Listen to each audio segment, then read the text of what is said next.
Hey guys, welcome back to another episode of Lore League to Legend. Today we've got two league games, one against Bonnie Rig Rose and then against Forfar. Just recap on what's happened. Since you were last with us, we won the first two games of the season, but as you can see, we went on a dreadful run of form. We played five, lost three, and drew two.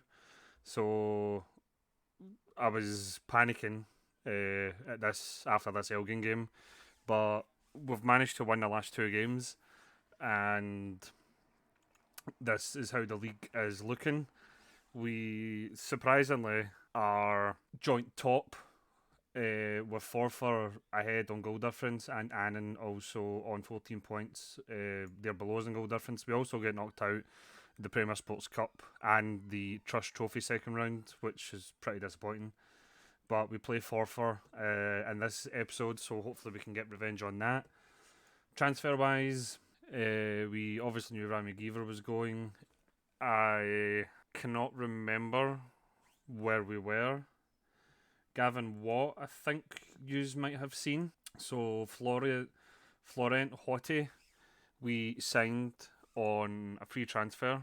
He has come in at 4-star current ability, 5-star potential ability. He's 21-year-old from Kosovo. He's capped at under 21 level. He is coming in to do any these two roles, the Mazzala or mainly the box-to-box midfielder role, to be honest. So he looks like he could be a very decent signing indeed.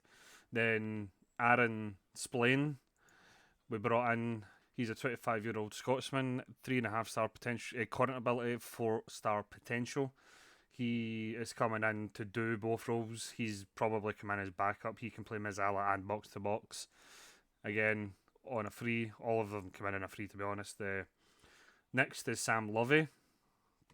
He has come in as our left back. He is 18 years old. He's from Scotland again. 3.5-star current ability, 5-star potential ability. He looks as if he could be a really, really top player. And since Sugar, where are we? Sam Lovey. He is excelled in training since he's come in, so I'm get pretty high hopes for him. And then last but not least is Jack Patterson, who is another midfielder who is kind of poor, to be honest. Our scouts did say that he had more current ability, but he's come in at 2.5-star current ability and 4-star potential, so hopefully he can live up to some of the potential. He came in from Troon. I don't. He has played the game for us. I'm hoping he might live up to some of that potential that he's got, but I don't see it happening. But I would love to be proven wrong. So this is now the squad that we're taking into the rest of the first half of the season until January at least. So let's just get stuck into the first game against Bonnie Rig Rose. And this is the team that we're going to send out for that game. We've got Brun in goals, Renfrew, Stevenson, Watt, and McNiff at the back. In fact, I'm actually going to change McNiff for Lovey. So Lovey is in there now, and Hotte, Splain, and Wilson in the midfield. Garrity and Orsay out in the wings, and McComb up front. Hoping to get another 3 points here against Bonnie Rig. Bonnie Rig are sitting in fourth place now, so I believe they actually came up. So they've just been promoted, so they've been fantastic this season so far for a newly promoted side. But I'm sure that we do have enough in the locker to get the win. Wilson steals the ball there, plays it through to McComb, and McComb fires it in off the post. 1-0 Dumbarton. That was a nice finish. I've been struggling with who to play up front, whether it be McComb or I forgot his name now, Declan Bryan. Because Declan Bryan is an awesome player. He has played really well for us. He scored a lot of goals, but he fell off in that bad run that we had. So I switched up. McComb has flourished since we put him into the team. Nothing else happening in that first half. So more of the same, please.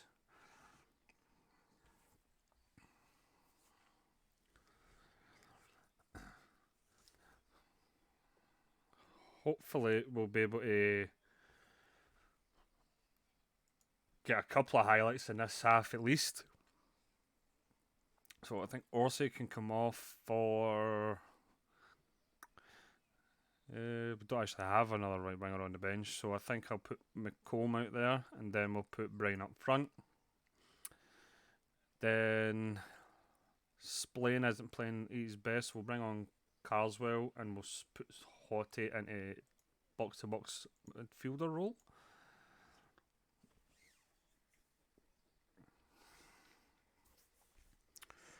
Hopefully we'll be able to get another highlight, and we do. Bonnyrigg with the ball. Hopefully we can steal it back again.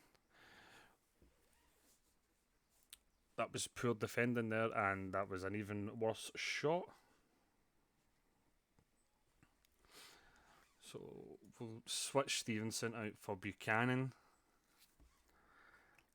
And it looks as if it's going to be a pretty boring 1-0 victory, unless we score this and it'll be a boring 2-0 victory. Renfrew with the throw to Wilson, who, that was a bizarre bit of play. The ball got intercepted, he smashed it off a Renfrew, the ball went in, and Bryan was there to poach a goal. But 2-0, 2 more goals, and a clean sheet is always awesome to have. Stevenson could probably do with a rest, so there's 14 days between the next match, so hopefully he'll be fine for that.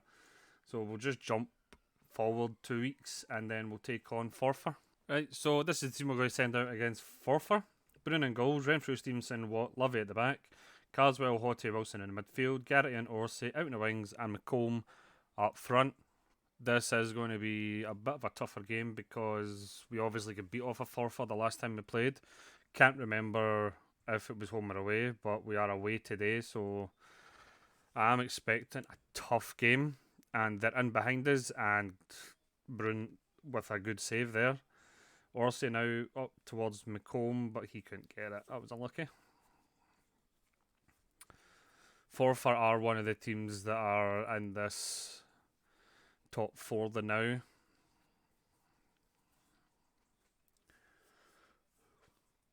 Throw on to us. Garrity got it. Hottie crosses, and Wilson is there for the easy tap in.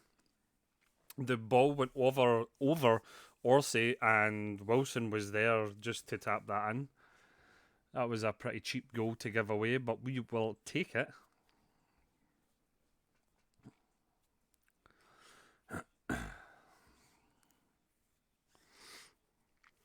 And oh no, Orsay is out. Thankfully we brought on Ross McLean to the bench, so that is an easy substitute to make.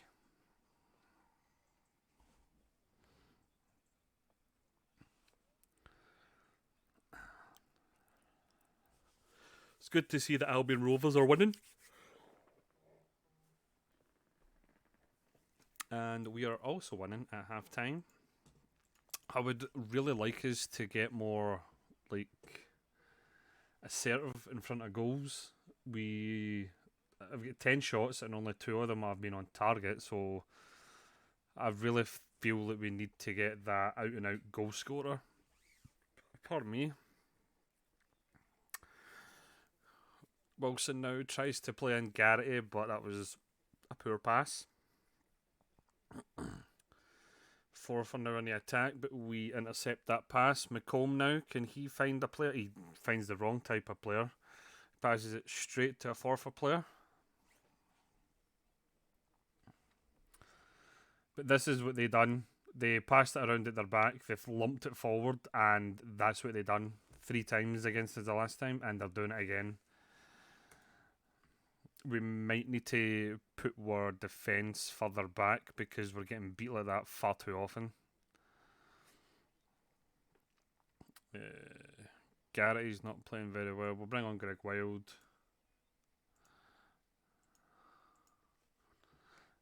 And we managed to get a free kick there. Wilson to take. Can he find one of our heads? He does, but what heads it over?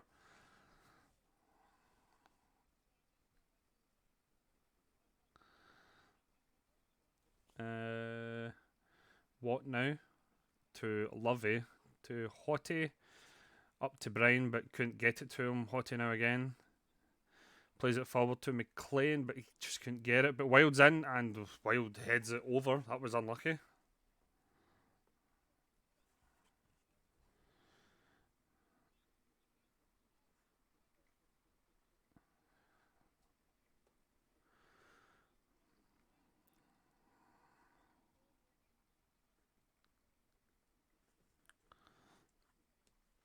And it's another rather boring match for you guys to watch. This time we don't get the 3 points, but at least we never lost.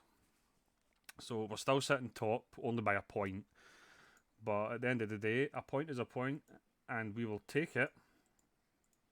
So Orsay is out for 45 weeks, and he really needs a rest. You had 14 days of a rest, and you still need one.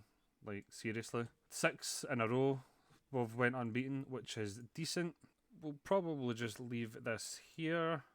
This is how things are looking. We've played 9, lost 1, drew 1, won 5, 18 points. Would have loved to have won that game because we would have had a wee 3-point gap at the top, but it wasn't to be. So next episode, I think we'll come back for the Stenhousemuir and East Fife games. So we'll play 5 or 6 games, then we'll come back for this. So if you like this episode in any way, please leave a like down below. If you would like to see more FM23 content on the channel, please subscribe, turn your notifications on, and thank you very much for watching.